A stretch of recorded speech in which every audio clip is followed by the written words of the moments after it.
Anybody at home?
Could I speak to you for a moment, please?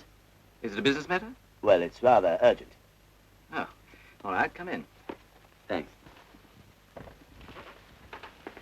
In here? That's it. Do sit down. Thanks. I don't think I know you, do I? No, we haven't met officially, but you must have noticed me quite a lot recently. Really, where? On the mantelpiece. I've been there for some time now. I was there watching you every time you came to make love to my wife. In fact, I should have thought that anyone with a touch of finer feeling would have turned me to the wall, or at least covered me with crape. You're Lee Warren.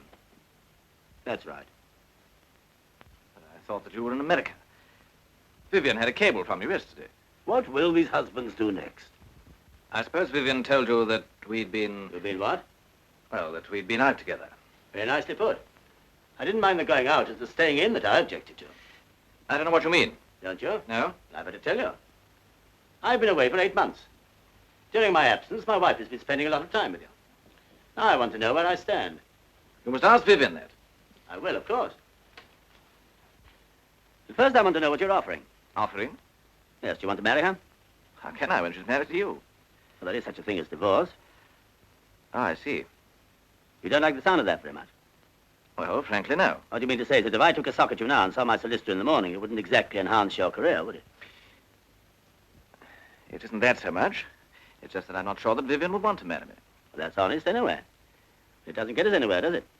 Well, what do you suggest we do about it? I'll tell you. Tomorrow early, you can go away.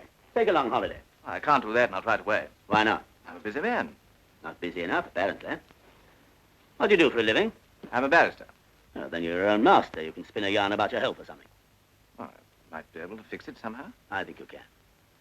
You can write a letter to Vivian, finishing the affair once and for all. But I'd like you to do it now, please. Well, very well.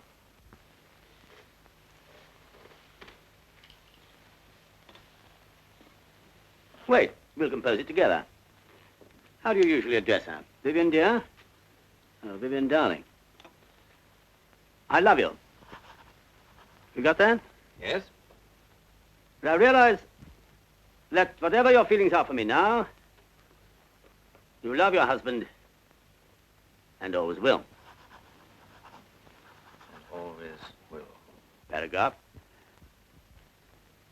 I cannot bear to be near you and to know that you can never be mine.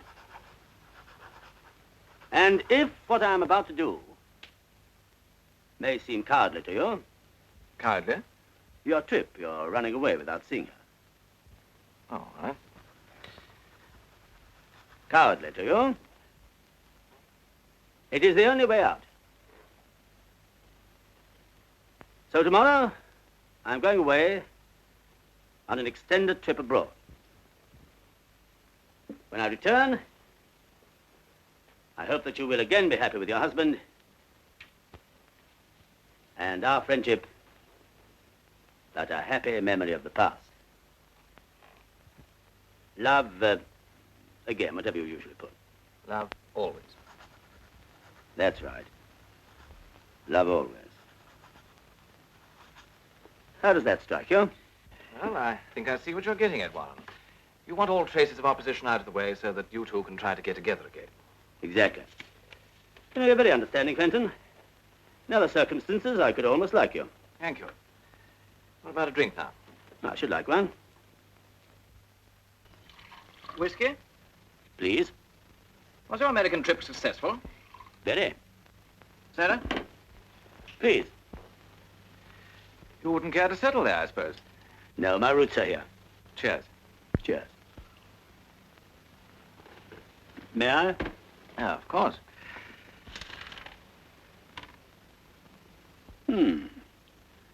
I don't think we could improve on that. I'm so sorry, Fenton. That's all right. I'll fix you another. No, it's not the drink I'm worried about. It's the letter. It's saturated. Never be able to send that. Afraid you'd have to write another. Well, now, look here, Warren. You can't be serious about this letter. I'm afraid I am. Sorry to be such a nuisance. All right.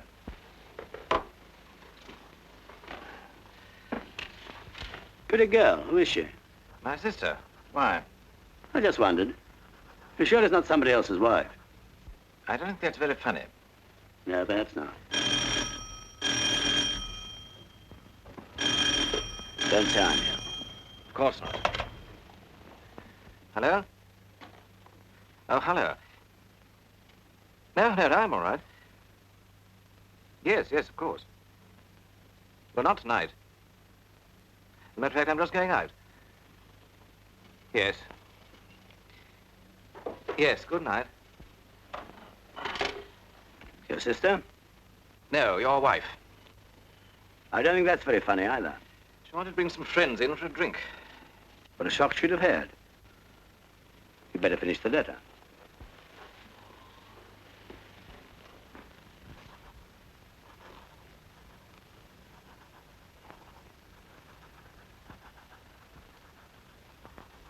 Stop. That's enough. What the devil? Put your hands behind your back. Look here. Do as you're told, or I'll blow your guts out. What the blazes are you playing at, Warren? Is this a joke? Joke? No, you can turn around. Look here. Go and lie down on that sofa. What are you playing You've at? got 15 seconds to get under that sofa. Now put your feet up.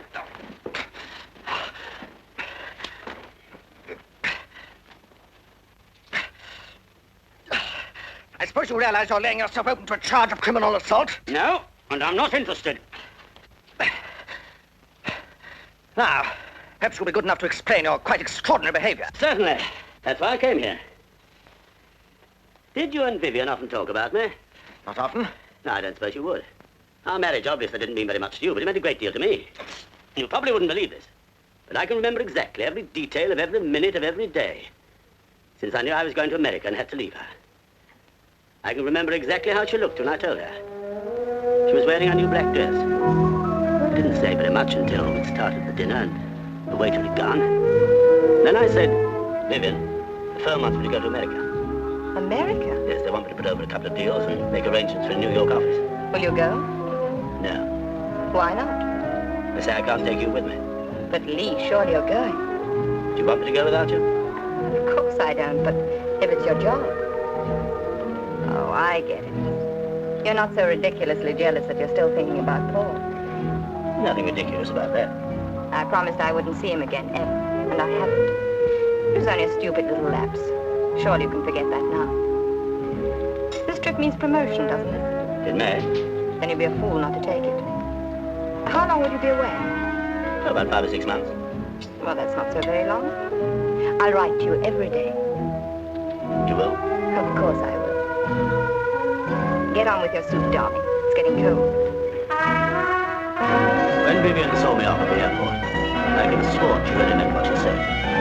When I got to New York and settled down to work, the letters really did come every day, just as she'd promised. I knew everything was all right, but I could really trust her at last. That stage lasted exactly 3 weeks. And this sort of thing began to happen. Here's the mail, Mr. Warren. Oh, thanks.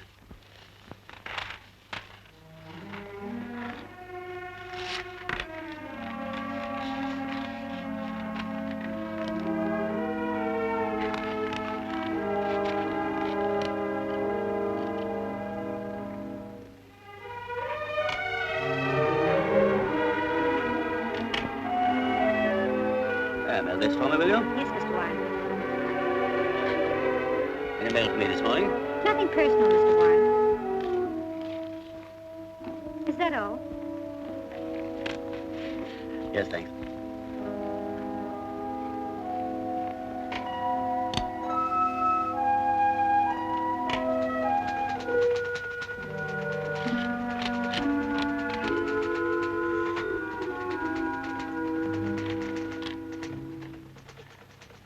Stern, take a cable, will you? Mrs. Warren. Thanks for long letter. Stop. I'm mailing you a bottle of ink and fountain pen. Stop. Please use them. Stop. Looking forward to seeing you. Fondest love, Lee. Right away, sir.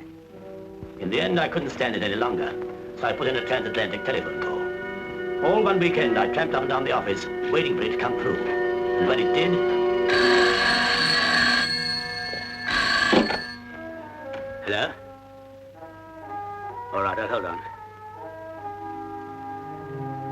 Vivian, is that you?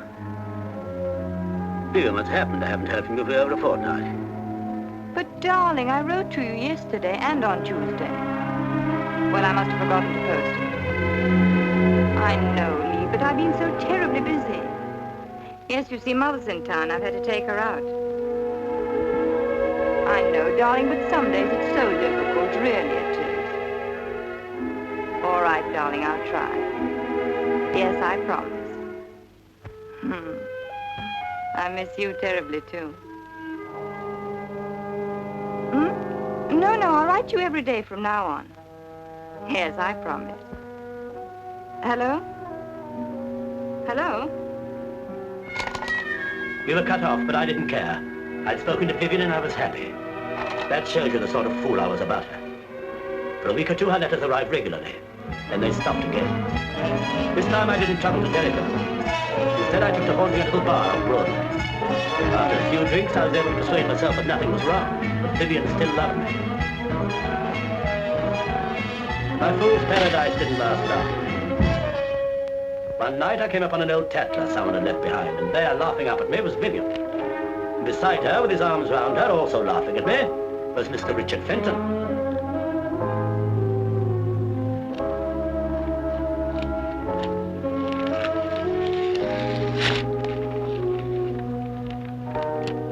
I went back to my office to think out what I should do. I know I sat staring at the picture for hours. It seemed to me that both of you were mocking me, while I was thousands of miles away, helpless. It was then that I began to plan what I should do, in every detail. And it was then that I made up my mind how to kill you. What did you say? I said I was going to kill you. And I warn you, if you lift your voice, I'm going to gag you. Remember that. You won't be able to plead for your life with a handkerchief halfway down your throat. You must be mad to think you can get away with this. If I'm found injured, you'll be the first person they look for. If you're found injured. Look here, Warren. I'll make a bargain with you. You set me free now, and I'll go away tomorrow and say nothing about all this nonsense. Although I could prefer charges, you know. Fenton, you're very dense. This isn't nonsense. I'm in deadly earnest. You're just trying to scare me, that's all. Oh, no, you'll be more scared later on when I set to work on you. You're going to die. You're not going to like it one little bit. You wouldn't be such a fool. You can't get away with murder. Nobody can. Ah, but I'm going to commit the perfect murder. There's no such thing. Oh, yes, there is. The perfect murder is the one that nobody ever hears about, because nobody thinks it is murder. That's impossible. I admit it is a little difficult. But I've got a scheme which is good enough to be worth the risk. I've had plenty of time to think it out while I was in America. And you were with Vivian. There's bound to be a hole in it. There always is. I warn you, I'm a lawyer and I know. There'll be a flaw in it somewhere, and that flaw will land you on the gallows as sure as you're standing there. Ah, but that's where you're going to help me. Don't talk nonsense. Why should I help you? For your own sake. I'm going to tell you exactly how I propose to kill you. And I promise you, if you can find one flaw in my method, one thing that will incriminate me, I'll let you go. And if I can't? I'm sorry. You're really going through with it? Yes. You're joking, aren't you? It's a pity you're not a little more subtle. Then you'd appreciate the situation. A murderer usually has to act alone. He can trust no one. But with my method, I have you to help me, weighing and considering every detail.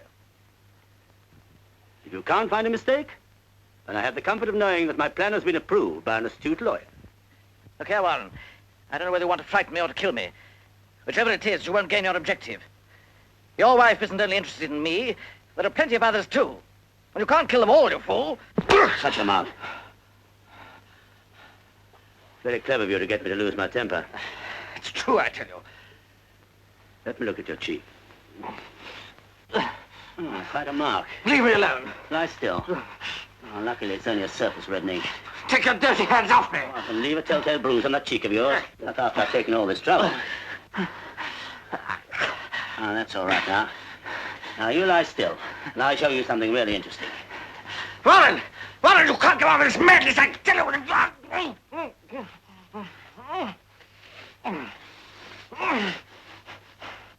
This is your bedroom, isn't it?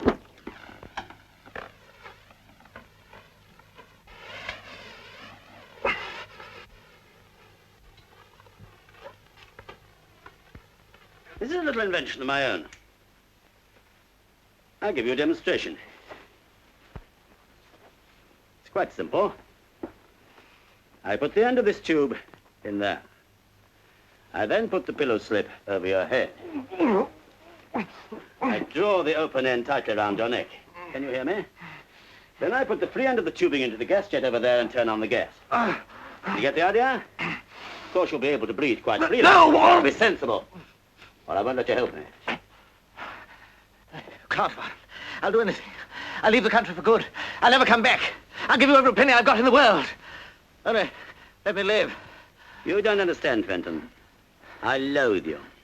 You desecrated the only precious thing I ever had. Now listen. Yes, I'll listen. I will. I'll help you. I will, I promise you. Good. Possibly you've noticed that throughout all this I've been very careful not to hurt you or mark you. That's why I use silk scarves to bind you.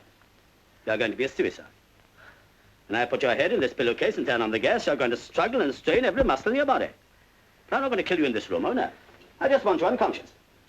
And I strip off the scarves while your blood is still circulating. I don't want you to coagulate till I get you to the kitchen with your head in the gas oven. Warren.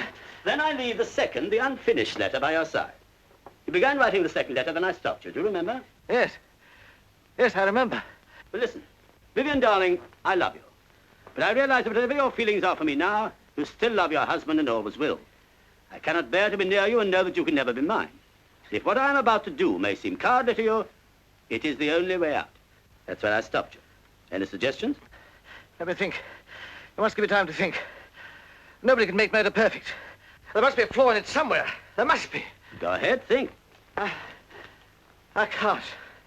Do you see anything wrong? Come on, come on. What will you say you're doing this evening if they question you? Oh, that's easy. I arrived in London by air. I reported to my office, telephoned Vivian. She was out. So I dined alone, went straight home to bed. Anyway, a man can't be forced to put his head in the gas oven, can he? Don't forget you're not bruised. They won't find any drugs in you when they open you up. Fingerprints. Gloves. Motive. I never met you, I've never heard of you. No one knows that I've found out about you. Somebody must have seen you come in here. If I hadn't taken care of that, I shouldn't be here now. Marks. On my wrist. Silk scarves. Any other suggestions?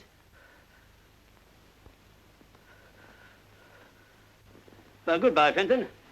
You were a bit of a failure as a lawyer. I'm glad my life didn't depend on your arguments.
Dick? Dick? You see, there's nobody here. Darling, relax. What I don't see is why you've got a key to his flat if there was really nothing between you. It's no use my pretending, Jimmy. You're right. There was something between us, but it's all over now. I haven't seen him or spoken to him since I met you. And you expect me to believe that? You must, Jimmy, because it's true. Do you think I'd come up here tonight if it wasn't? You wouldn't have come at all if I hadn't made you. Of course not. I was going to try and cover it up, naturally. I didn't want you to know. If I hadn't found that key in your bag, you wouldn't have told me. Would you? Do you blame me? No, I suppose not. I'm glad you know the truth now. I don't want there to be any secrets between us. It's far too important to me for that. And anyway, it's not a crime to have had an affair and then found out that you've made a mistake, is it? You know why I wanted to be certain there was nothing between you and Dickie? No? Because I wanted you to divorce your husband and marry me. And now? I want to more than ever. Darling. You will marry me as soon as you can get your divorce, won't you? I don't know what to say. This is all rather sudden. Get me a drink, Jimmy. I don't want to touch his drinks. Well, I do. I need one. And so do you. And make it strong, darling. It isn't every day one gets a proposal. Well, don't laugh about it, please. I'm serious. I want to cable your husband tomorrow and tell him the news. You are a quick worker, aren't you? I'll get some ice from the kitchen. Jimmy, come and sit down here with me. It won't take a second. But, darling, I don't want any ice. I want you. You can have both. I say, can you smell gas? Darling, come here. It's this, isn't it? Careless so-and-so. It's only half turned off. I'll open the window. Stop rushing about. Now what's the matter? I can't kiss you here. Not in his flat. Well, let's go somewhere where you can. Where would you like to go? Bottle party? Can't you think of anywhere more private? Yes, I suppose so.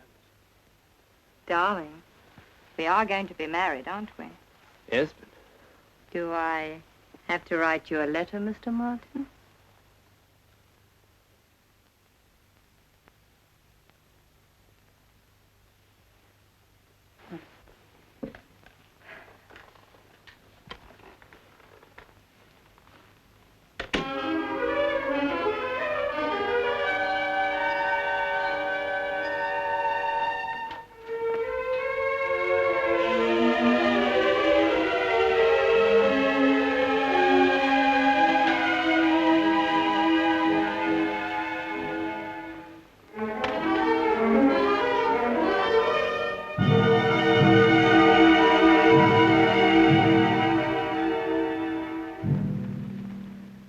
Kill them all, you fool.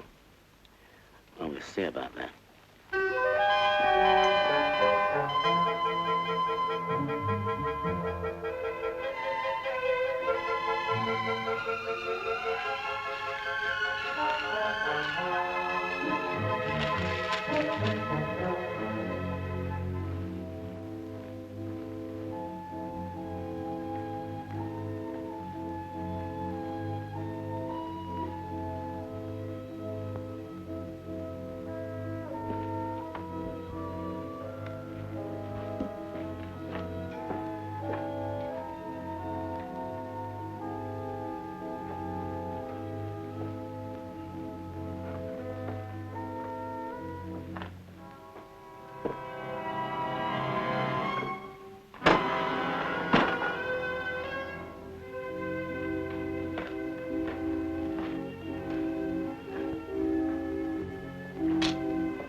Should I be here with you tonight if I didn't? I bought you a little present today. You shouldn't have done that. It's only an old signet ring I came across in the junk shop. But just you read what's inside. Till death us do part. Vivian. Will you wear it? Till death us do part. Darling.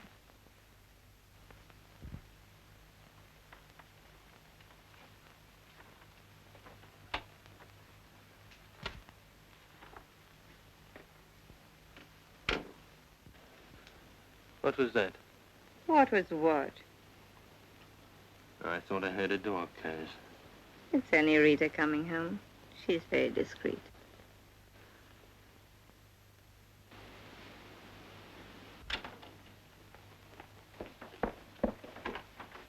Oh, excuse me, madam. It's all right, Rita. I thought you said you'd gone to bed. You needn't worry about her. She knows how to hold her tongue. Yes, but darling, Stop worrying and say good night.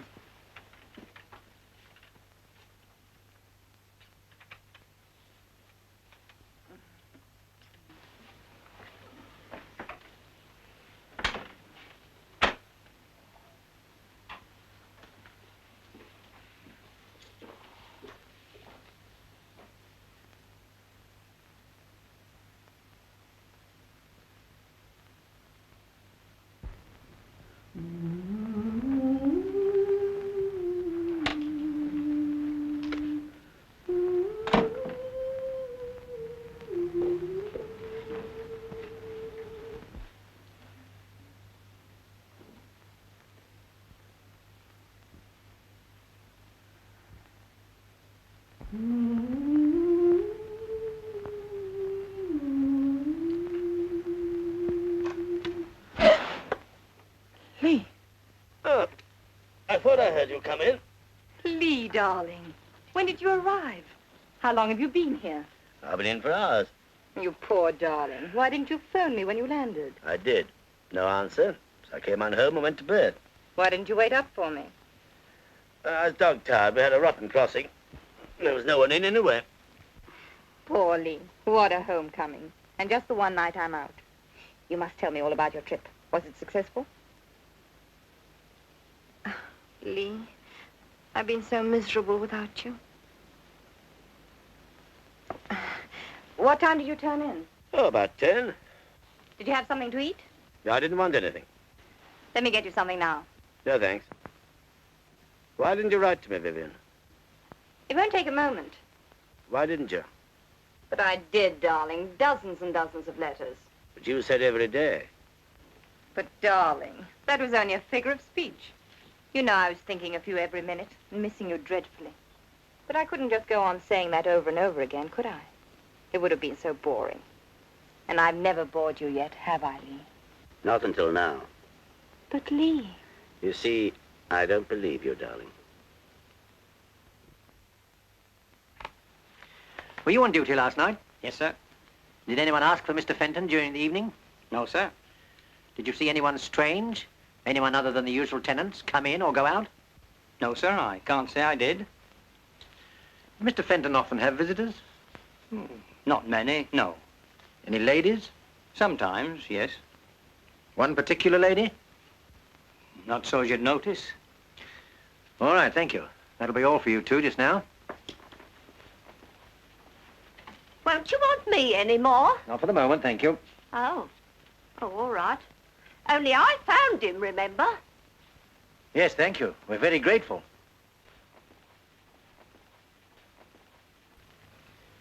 There's a lady here to see you, sir. She's Mr. Fenton's sister. Oh, yes, ask her to come in, will you? Yes, sir.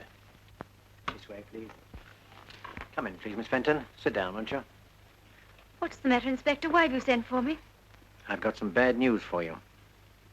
Has something happened to my brother? I'm afraid so, miss. He isn't dead.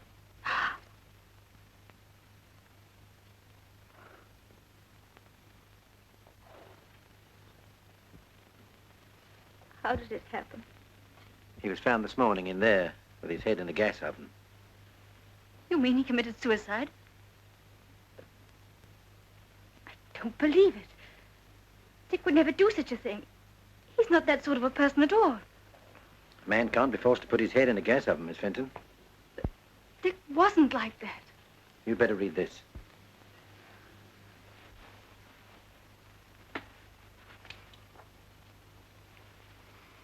But I don't understand. There's something strange about this. In what way? I realize you still love your husband and always will. But he knew perfectly well Vivian didn't love her husband. Who is this Vivian? Do you know her? Of course, it's Mrs. Warren. And your brother had an affair with her? Yes. And there was trouble with Mr. Warren? No. He's in America. You say your brother knew that Mrs. Warren didn't love her husband. We both knew. How?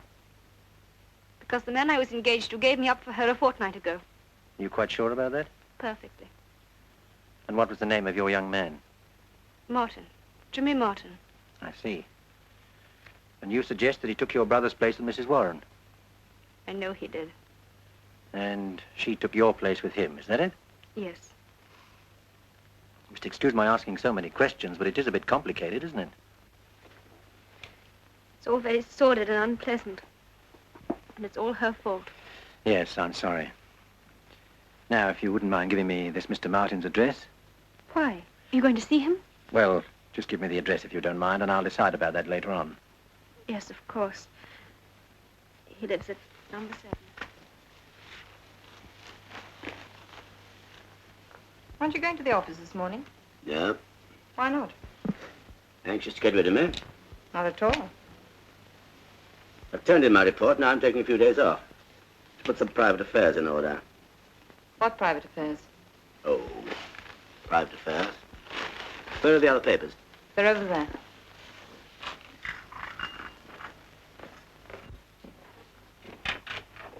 Good morning. Mr. Martin! Mr. Martin! Hello there.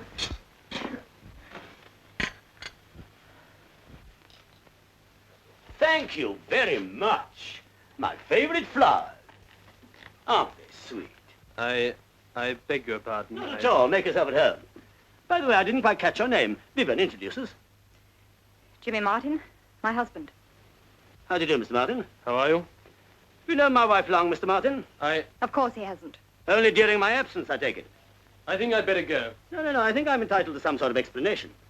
Isn't every husband who comes home to find a handsome young man calling on his wife with flowers, and at breakfast time, too? Do sit down, Mr. Martin. By the way, have you had your breakfast? Yes, thank you. I think you better go, Jimmy. Yes, of course. And I think he'd better stay. Lee, don't be ridiculous. Do sit down, Mr. Martin. Have a cigarette, will you? I don't know what you can hope to gain by this behavior, Lee. Mr. Martin, tell me, is it a habit of yours to call on my wife so early in the morning? Certainly not. This morning you just thought that you would. Is that it? You may as well know it. I'm in love with Vivian. Well, at least you're honest. He's a likable lad. Have you quite finished, Lee? Nearly. Tell me, Mr. Martin, does my wife return your love, do you happen to know? Yes, I think so. Is that true, Vivian? I refuse to take part in this ridiculous charade. But you're terribly curious, aren't you? You're not missing a word. Oh, please go, Jimmy. I can't stand any more of this.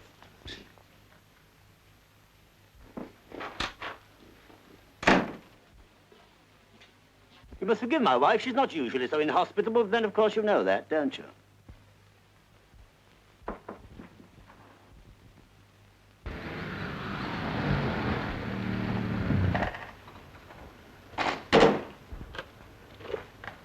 That's a fine place to park a car now, isn't it? Keep your mind on the job, Fox. We've got more important things to do. You wait here. I shan't be long.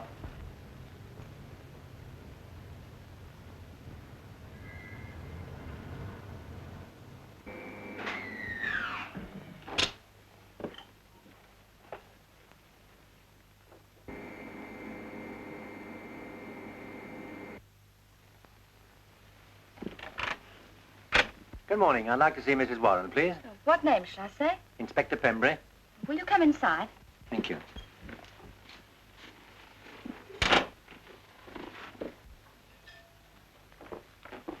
Excuse me, sir, there's a policeman called. Inspector Penbury.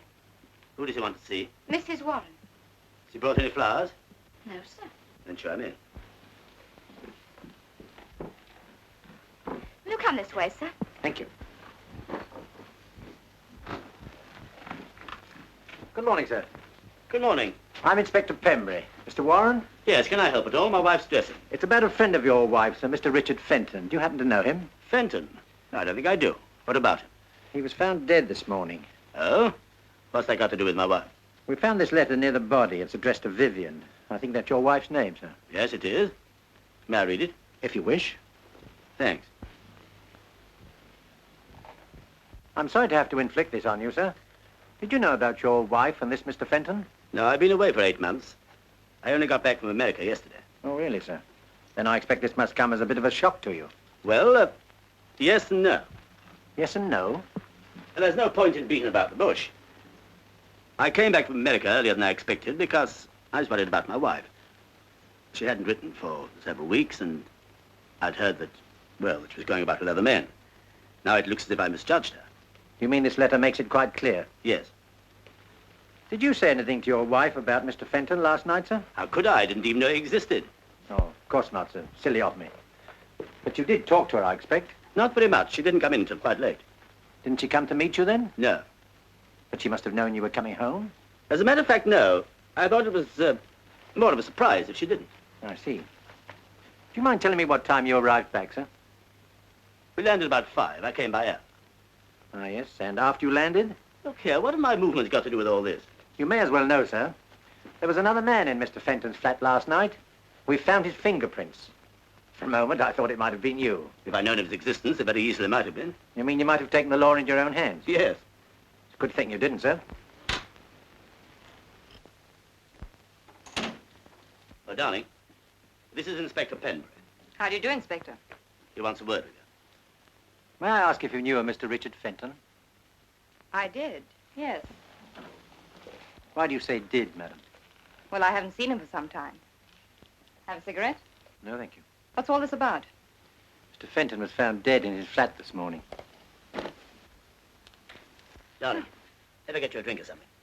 No, I'm all right, thank you. Do you mind if I ask you 1 or 2 more questions, madam? Of course not. Thank you. Were you friendly with the deceased? Did you know him well? We went out 2 or 3 times together, if that's what you mean. Did your husband know him or of him? No. He was someone I met just recently. When did you see him last? I haven't seen him for, well, since dinner with the Sandersons about 2 weeks ago. Did he ever say anything that made you feel he might take his own life? No.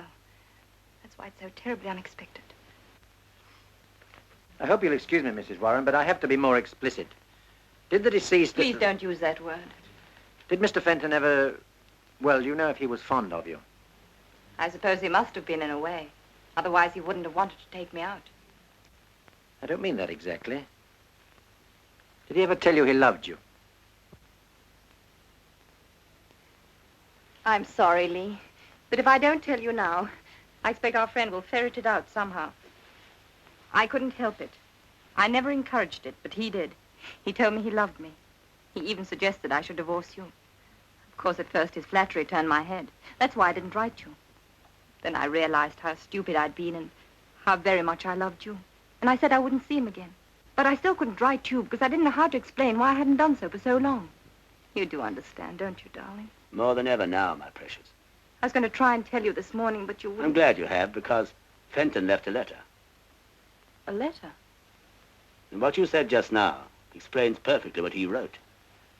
Doesn't it, Inspector? It does indeed. What did he say? Just 1 more question first. What did you do last night, madam? I went to a theater with Mr. Martin. He brought me home about 11:45. Did he come in for a while? Of course not.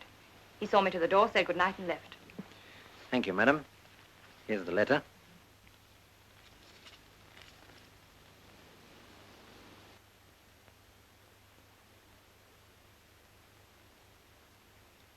He killed himself for me. How terrible. Terrible. Don't take it like that. He killed himself because you were faithful to me, didn't he? Yes, but... Well, no one can blame you for that. You won't want to ask you any more questions now, will you, Inspector? No, I'd better be going. Inspector, if there's anything else, please don't hesitate to ask me. However badly I may feel about this, it's not myself I'm worried about. It's my husband. Your husband, madam? I don't quite understand. Well, you know how people talk. And that letter, it looks so awful. Must it be published?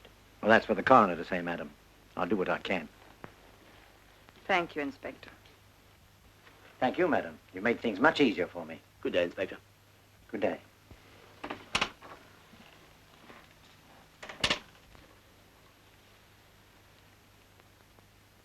Lee, darling. Yes? Nothing.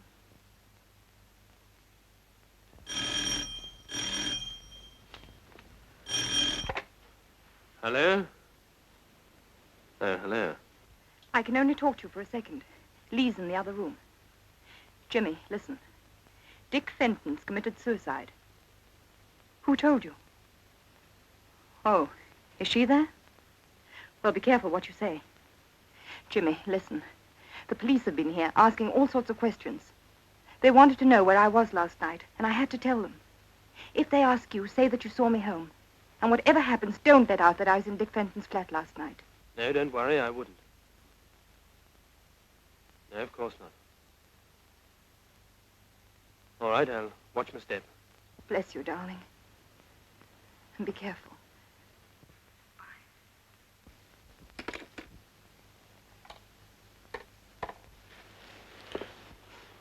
That was her, wasn't it? Yes. Does she know? Mm-hmm. I can just hear her gloating. Dickie killed himself for me, you know. Isn't it too touching? Oh, she's not like that. Isn't she? First she lets her husband down. Then she lets Dickie down. Someday she'll do the same to you. No, I don't believe she will. Anyway, I'll take a chance on it. Do you really love her? Yes. Is she coming here? No, it's all right. Now, calm down. I'll go and see who it is.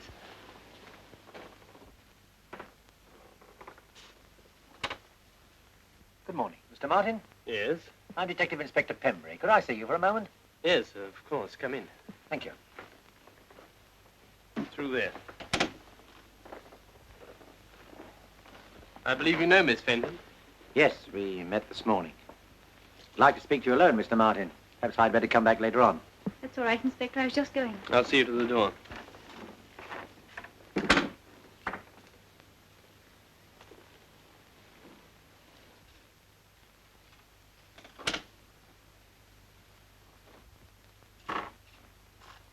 Well, Inspector? I suppose you've heard of Richard Fenton's death?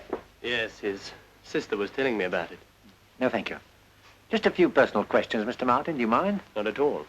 How long had you known the deceased? Since we were at school. You're engaged to his sister, I believe. I was. We broke it off some time ago. Oh, I'm sorry. So far as you know, had Mr. Fenton any business or financial worries? He was a successful barrister. They don't have that sort of worry. Sit down, won't you, Inspector? Thank you. Any suggestion as to why he should take his own life? None at all. Do you think there might have been an unfortunate love affair? Not that I know of. Drink, Inspector? No, thank you. You can't think of anything in that line. No. When did you last see the deceased? At a party about 10 days ago. I see. Perhaps you wouldn't mind telling me your movements last night. I went to the theatre. Alone? No, with a Mrs. Warren, a friend of mine. Dropped her off at her flat and came on home. Could someone confirm the time you arrived back? I'm afraid I can't help you there. I have no maid and I saw no one. Well, thank you, Mr. Martin. Hope I haven't caused you any inconvenience. No, not at all. Before you go, Inspector, may I ask you a question? By all means. Was it really suicide? I haven't the foggiest idea. Good day, Mr. Martin.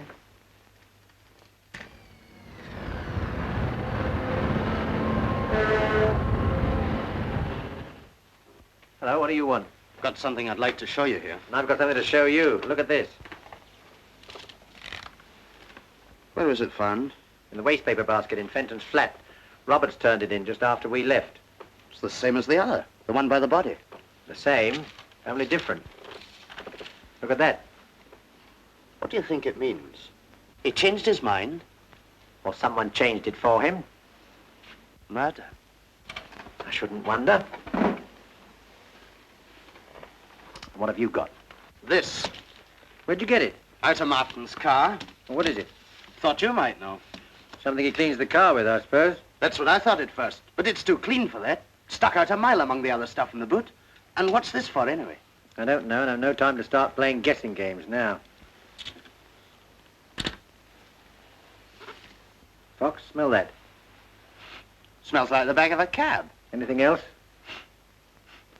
Gas. Gas is right. Give it to me. What is it, do you think? I don't know. Gas.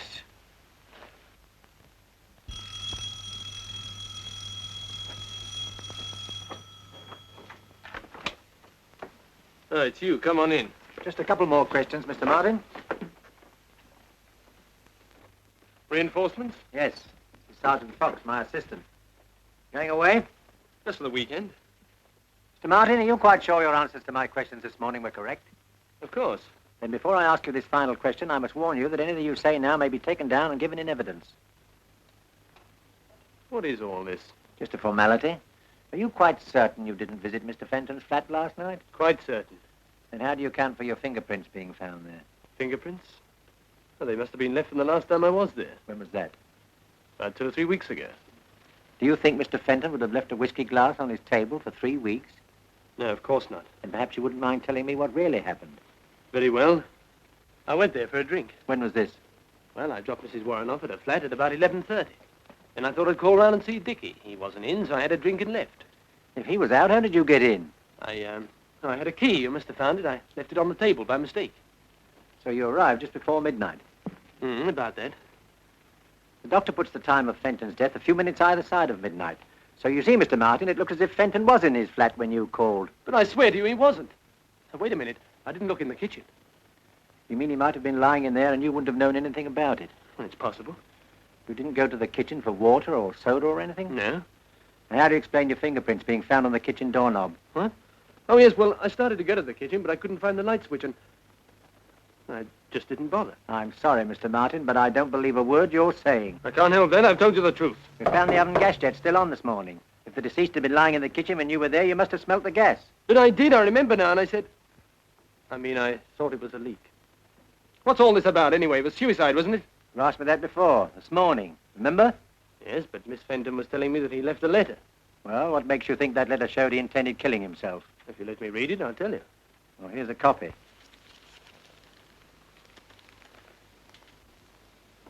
It's pretty obvious, I'd say. Explains everything. Not quite everything, Mr. Martin. The deceased found it difficult to write a letter giving up the woman he loved. Anyone under those circumstances might have written a dozen letters. We know for a fact that he wrote 2. You've just read one. Now I'll show you the other.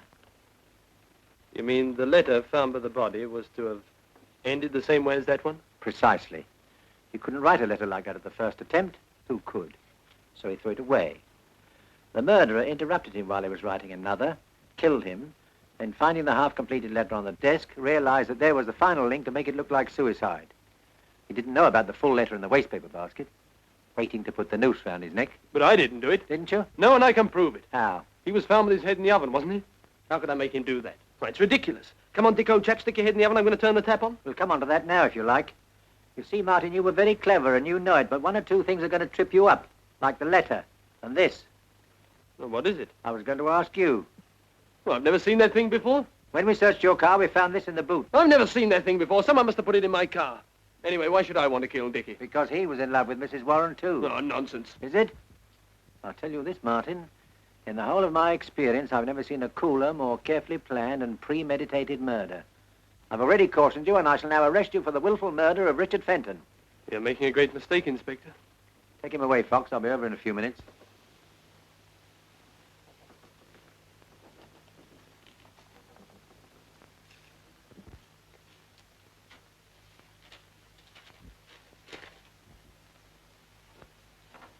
That young man of yours seems to be hitting the headlines. Who? See for yourself. Jimmy didn't kill him. He couldn't have. Of course not, because you were with him all the time, weren't you? I don't know what you mean. Don't you?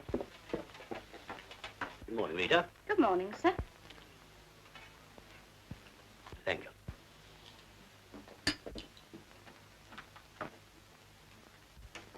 You know Jimmy didn't kill Fenton because he never left your side all the evening. How do you know that? Because I happened to be there. Where? In Fenton's flat. But you couldn't have been. Unless you... Go on. Unless I killed him. No. No, you couldn't. Why not?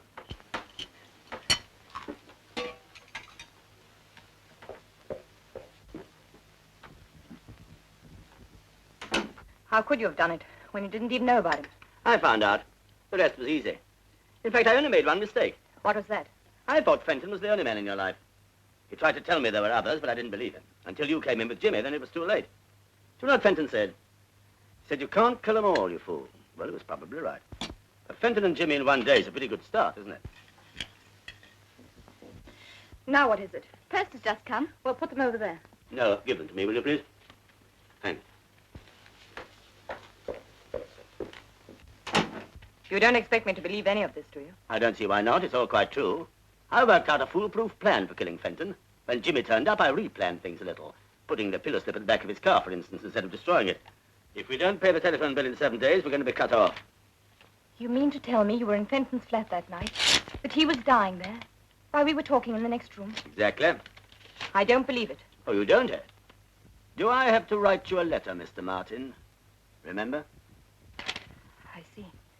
Your mother wants to come and stay with us. Why she did always write to me, I don't know. Perhaps she thinks I'm kinder-hearted than our daughter. After you and Jimmy had left, I fiddled round Fenton's flat. And the more I fiddled, the blacker things began to look for James. You wouldn't really let an innocent man suffer for something you did. I suffered because of something he did. That's different. Not to me. I made up my mind to get my own back, and I'm getting it.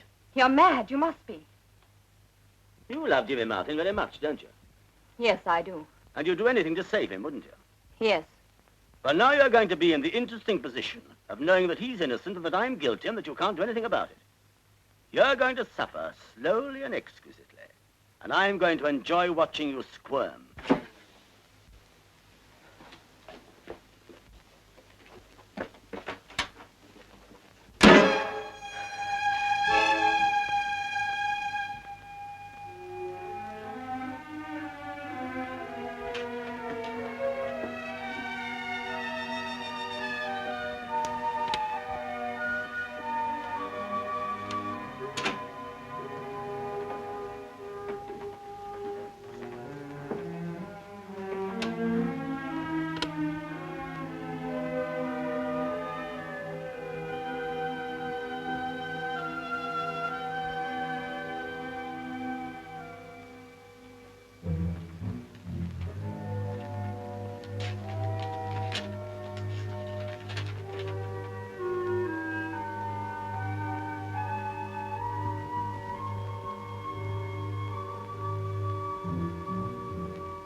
Rita, are you in bed? When did Mrs. Warren go? This afternoon, sir, about 3. Where did she go, do you know? No, sir, she just called a taxi and went. Did you hear what address she gave the driver? No, sir.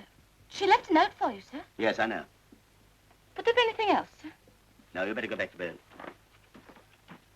I want to speak to Mrs. Warren, please. Warren. W-A-R-R-E-N. You say she's not staying at the hotel. Thanks. Tell the Dorchester. Could you tell me if Mrs. Warren is registered with you, please? Yes. She's not there. Thank you. Is that Maidenhead 365?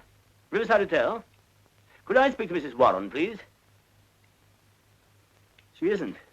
You sure? Thanks.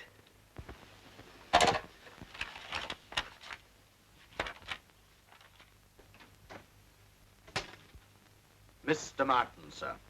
Thank you, Fox. You and Gray wait outside, will you? Yes, sir. Sit down, Mr. Martin, please. You know Miss Fenton. Hello. Miss Martin, I want to ask you some questions in a moment, but there's something I must check up on first. You won't mind waiting, will you? Haven't got much option, have I? No, you haven't really, have you? Excuse me.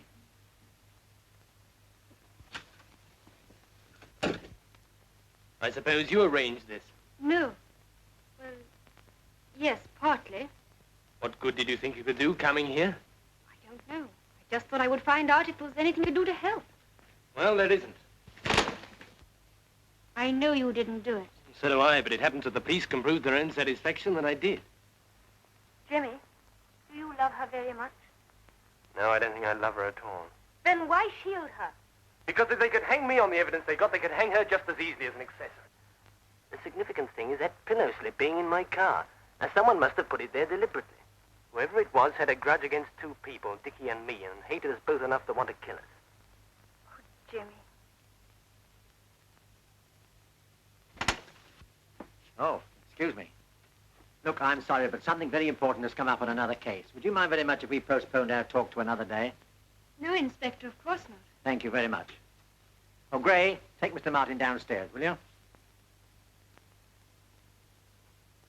I want you, Sergeant. Anything wrong, sir? No, that's what's worrying me. It's all too neat and tidy. It all adds up perfectly. Too perfectly. Don't you think that's just because we were lucky enough to come across the evidence quickly, sir? Maybe. I was wondering whether we were meant to come across it. You mean you believe the boy when he says someone else put the pillowcase in his car? I don't know. All I do know is that whoever planned this murder was a clever man. Cool, calculating, ruthless. But clever. Does that sound like Jimmy Martin to you? Ah, you can never tell with those quiet ones. He may have committed half a dozen other murders for all we know. That's right. Perhaps he's Hitler in disguise. He's about the right height.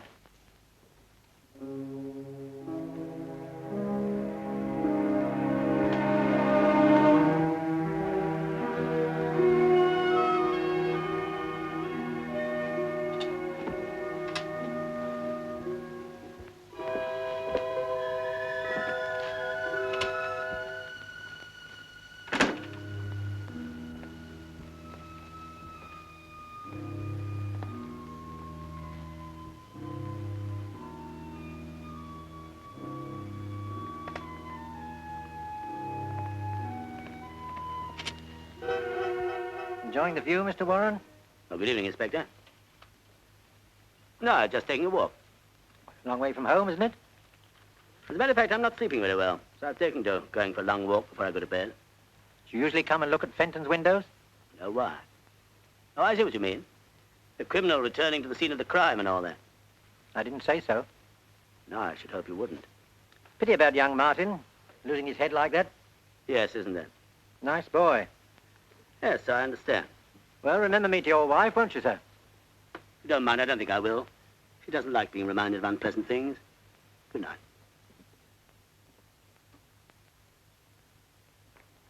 Did you take the tablets I gave you? Yeah.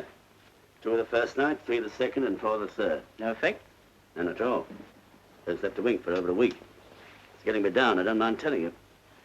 You've suffered from insomnia before. No? Appetite all right? So, nothing to speak of. Any unusual business worries, anything of that sort? No? Nothing you can think of to account for it? No. Well, I'll give you another prescription and see what that does. But go easy on it. Only take them if it's absolutely necessary, and then not more than 2. Let me know how you get on. Thanks, Doctor.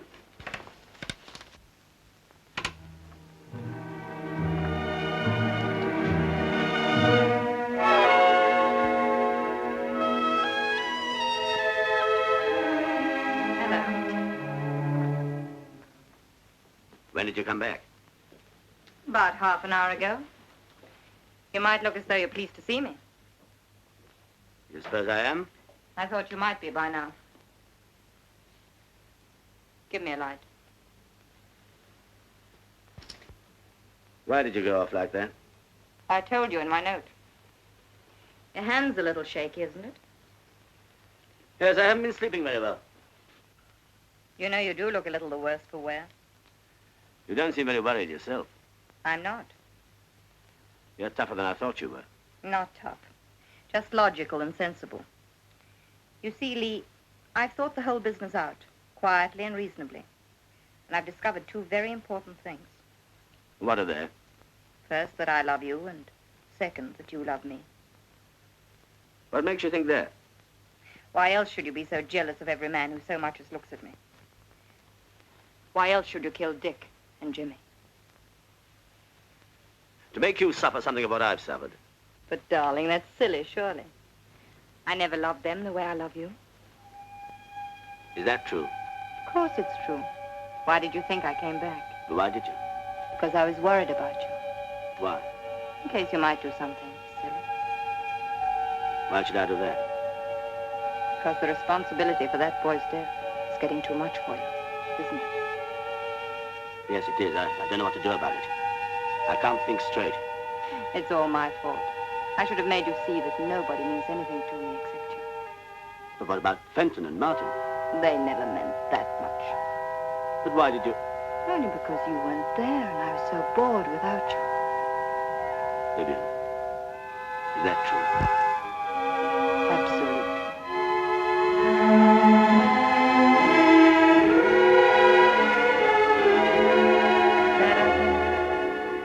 Yes. Yes, I am. But you're not completely happy, are you? No. You're still worrying about Jimmy Martin. I can't let him hang now. He's not going to. I'm going to prevent that. No. Yes. Yes, I must say that I was there. Now, that'd drag you in as an accomplice. No, there must be some other way, some loophole, if only I can think of it. Yes, Lee, that's right. There must be something you've forgotten. No crime is ever perfect. This one is. Too perfect. I saw to that. I didn't know I was going to want to undo it all again. But there must be something you've forgotten. There must be. Lee, try to think. Please try to think. Oh, Fox. Sir. Mr. Warren's been telling me the real story behind Fenton's death. See what you think of it. Do you mind, Mr. Warren? But I've already told you. Would you mind telling us again for Sergeant Fox? He's been working on the case with me. I'd like him to hear it from the beginning. Very well. As far as I can remember, it was like this. On the day that I arrived back from America, I reported at my office, then rang up my wife. She wasn't in. So I put in my reports, cleared up, and went on home. I got to the flats about 7 o'clock. As my taxi drew up outside, I saw my wife getting into Martin's car. I was naturally curious to know what was going on. Wouldn't you have been? So I waited until they were safely in the car. Then I told my driver to follow them. They went to a restaurant, then to the theatre. When they came out after the show, I was there waiting for them. I followed them again, this time to a flat at Temple Court. Of course, I thought then that Martin was the reason why my wife hadn't written to me, and naturally I thought the flat was his. So I waited outside for about 10 minutes. Wouldn't a normally jealous husband have broken in on them right away?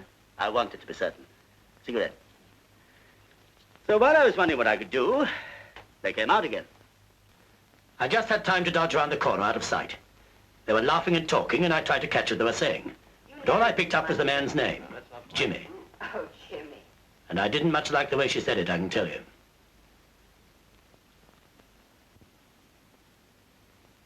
After they'd gone, I tried the door. Which was conveniently open.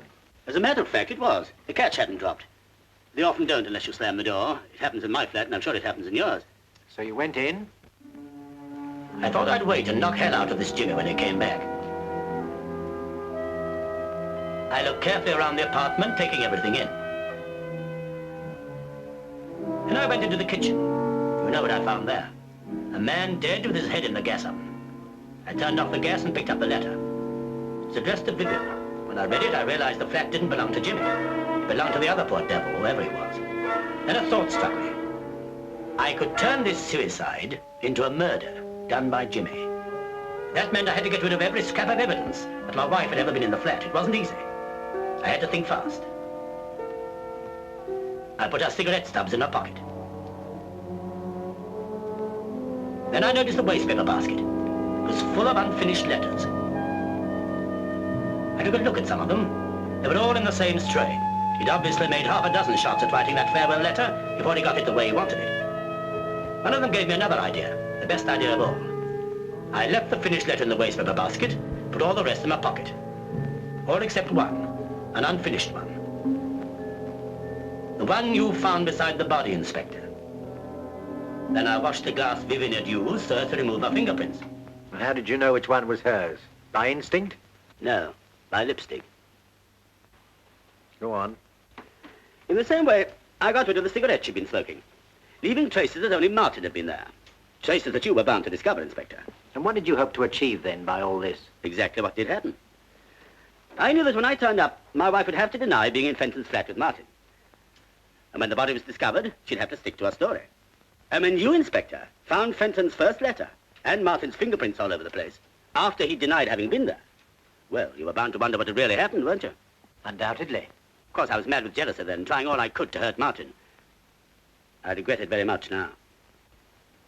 What did you do with all the letters you stuffed into your pockets? I took them away and destroyed them, of course. Then I had to find a way to connect Martin directly with a fake murder. That wasn't easy. If Fenton had shot himself, there'd have been a gun. But gas... Then I had a really brilliant idea. You know, the gas mask thing. I set to work and made it. How it could possibly be used on a strong, healthy man, even I can't imagine. But I knew if it was found on Martin, it'd make things even worse for him. You mean to tell me it was never used? But of course not. I invented it. Then how do you explain the fact That it was impregnated with gas? Yes. Because in my thorough way, I didn't forget to play the gas jet over it. Very clever indeed, Mr. Warren. And at the risk of appearing a trifle dense myself, may I ask how you planted it in the car of a person you didn't know? Quite simple. Martin's car was outside my own front door when I returned from Fenton's flat. Where exactly did you put the contrivance? In the back right-hand side of the luggage compartment, correct? So what you're saying is that Fenton committed suicide and you made it look like murder. Is that it? It is. Very interesting, eh, Fox? Yes, sir.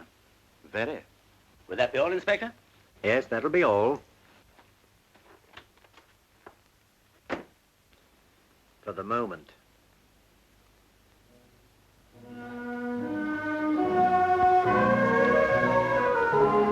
You swallowed it. Hook, line, and sinker. You're sure? Quite sure. My job was pretty good.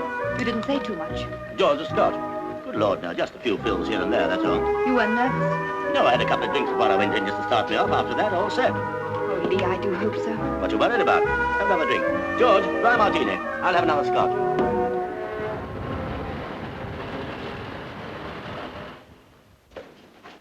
Oh, Mr. Warren, there's a gentleman to see you. Oh, thanks. Sorry to worry you again so soon, Mr. Warren. Oh, that's all right. You've come to arrest me for obstruction or withholding evidence or something, I suppose. No, we don't want you. We've got Martin. Surely my confession clears Martin. Well, that's just it, Mr. Warren. We don't altogether like your confession, as you call it. In fact, we're not inclined to believe it, unless you can produce a little more tangible evidence to support it. Why should I trouble to invent a story like that? Or because you were grateful to Martin for getting rid of Fenton so conveniently for you? Or because your wife asked you to? That's all nonsense. Everything I told you this morning is the truth.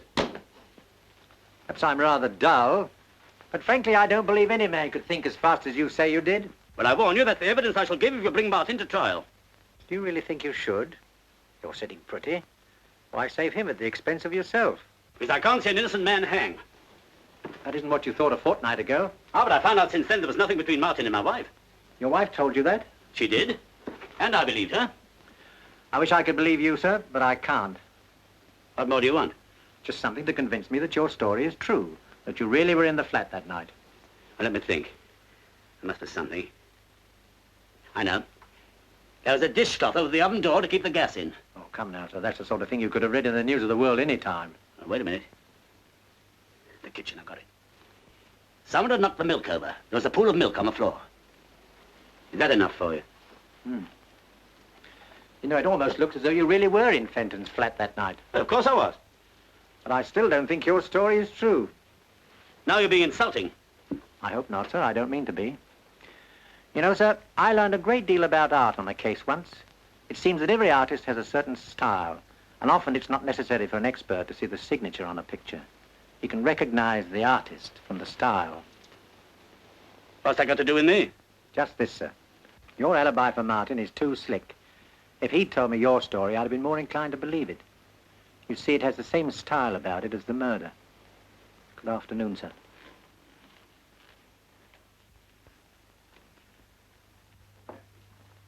Inspector Penbury, madam. Good afternoon. Good afternoon, Inspector. What can I do for you? Well, as a matter of fact, I've come to ask your help. I can't believe you need that. Oh, two heads are better than one, you know. It was your husband's idea. Really? Yes, he came to see me today and told me an extraordinary story. He said that Fenton really committed suicide, but because your husband was jealous of Martin, he arranged things to look as though Fenton had been murdered by Martin. I know. He told me all about it. I said he ought to go straight to you. I'm afraid it won't work, you know. I don't know what you mean. It's quite clear, surely. I don't believe your story, and I'm not going to release Martin. Well, if that's your attitude, I don't know what I can do about it. You could persuade your husband to confess that he murdered Fenton. What makes you think my husband killed him? Everything points to it. You must be joking. No, no. If you were to ask me at this moment who murdered Fenton, I should have to say Mr. Warren. But I can't prove it. He's been too clever for us so far. But I can prove it against Martin. So either you've got to help me, or I've got to go ahead and hang a man who's probably innocent. I think you better go. What you're suggesting is insulting and ridiculous. Very well. Look, Mrs. Warren, when Martin comes up for trial, you'll be called as a witness, and there'll be a lot of dirty linen washed in public. But if your husband confesses, we shan't have to call you. And you'll make a very attractive widow. To put it bluntly, don't you think it's a question of which of the two you prefer, your husband or Mr. Martin? How dare you? Of course I prefer my husband.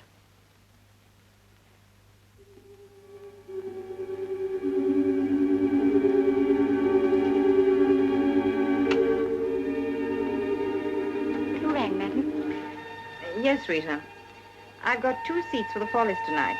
We can't go. Would you like them? It's not my evening off till tomorrow, madam. That doesn't matter. You take tonight off as well. Thank you very much, madam. I leave the tickets on the hall table for you. Now you go and ring your boyfriend. Yes, thank you, madam.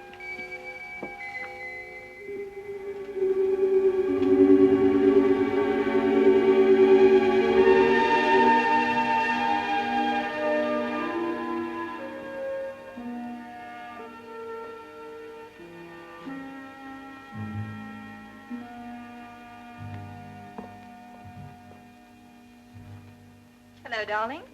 Hello. You're late. Yes, I am a bit. Gosh, I'm tired. Come in here and I'll give you a nice drink. Thanks. Had a busy day? Not particularly. You've been overdoing it again, you know. Yes, I suppose I have. I walked home. Good heavens, why? I wanted to think. Pembury was at the office this afternoon. He's been here, too. What did he say? Don't worry, darling. Put your feet up and relax. There we are. I can handle him. What did he want? Oh, he was just probing around as usual. I think he knows I did it. Did he say so? No, but he kept on hinting. He said he didn't believe a word of my story. He said more than that to me. What? He said he was quite sure you did it. Well, there you are. But he knew he couldn't prove it. I'm not so sure. Well, I am, and so is he. He admitted he hadn't got a thing to go on. Now shut your eyes, darling, and rest up a bit.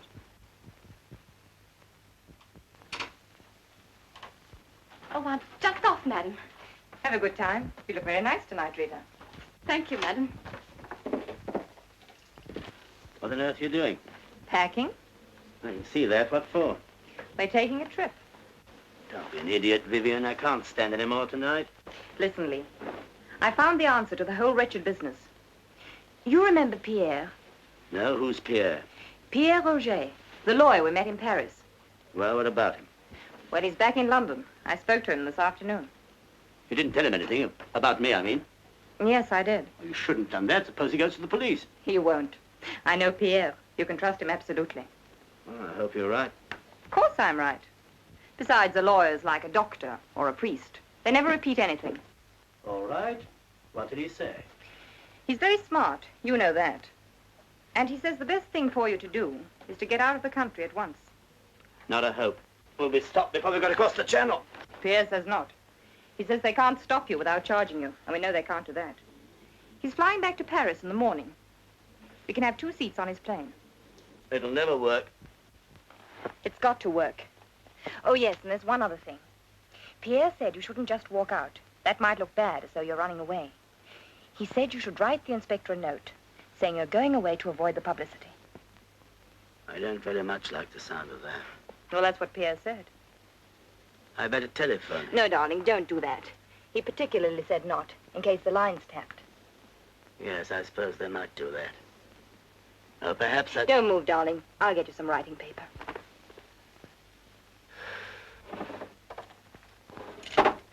He said write the note and leave it here. Then take the car. Darling, then take the car down to the airport in the morning. All right. I'll try anything once. There you are. And the envelopes are in there.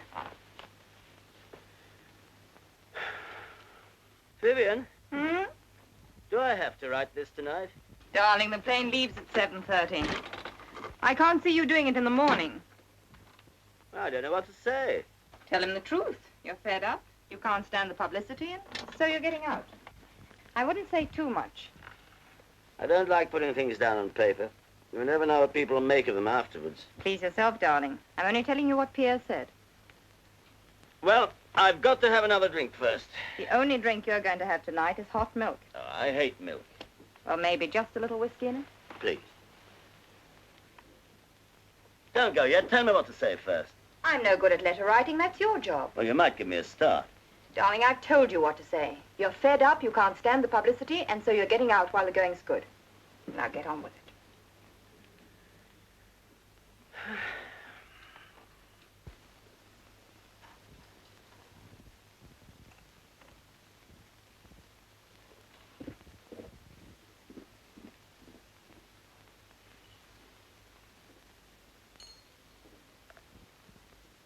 Finished?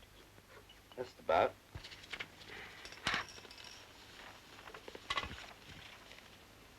Oh, thanks. May I? Of course.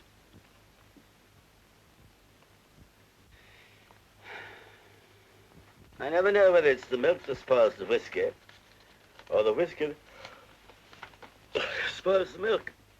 You can't have it both ways, darling. Oh, Ernie. Oh, what's up? Lost the tickets? No, just remembered I've left them on the hall table in the flat. Oh, that's torn it. What do we do now? Oh, we'll have to go back. Oh, we'll miss half the show. No, we won't, not if we hurry. See if you can get a taxi.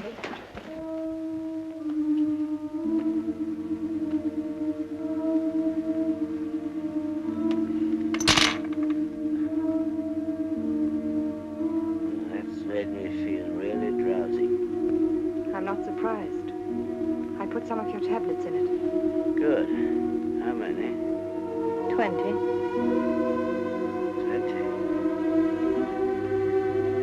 That'll kill me. Yes, dear. You're not serious. Yes, Lee. I'm quite serious.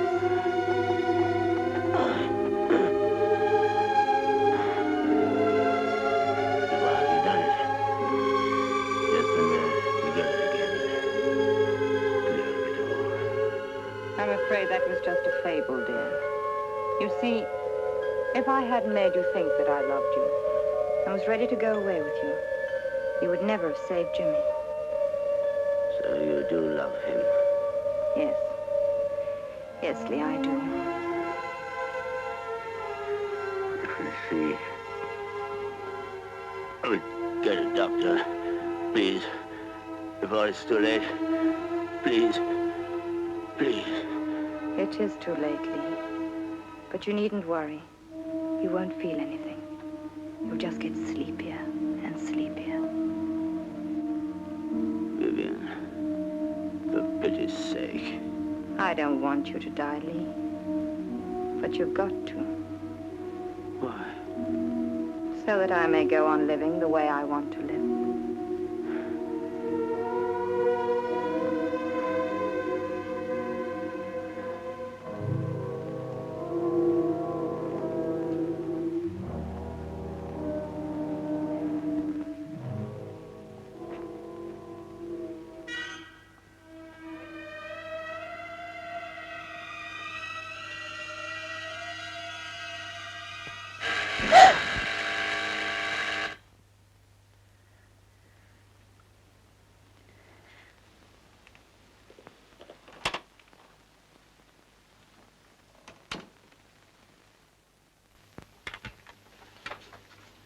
Good evening. I want to speak to you for a moment.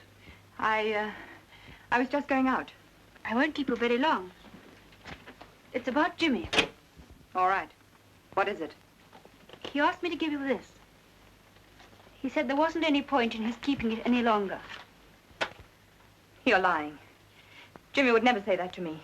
I know Jimmy. Do you, Mrs. Warren? Get out. Very well. Good night.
Tell me, is there a doctor in this block? Yes, on the floor below. I'll go and get him quick.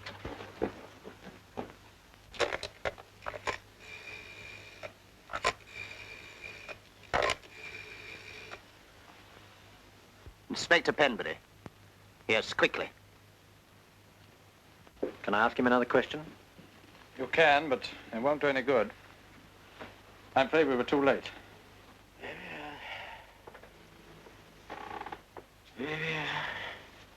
Have you anything to tell us, sir?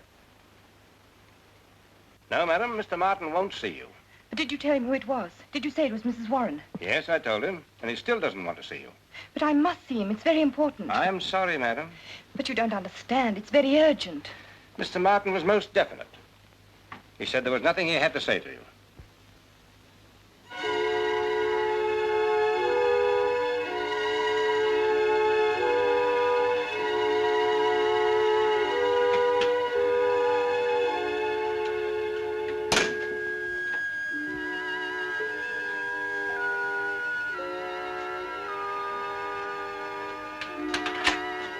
She's here, sir, in the lift.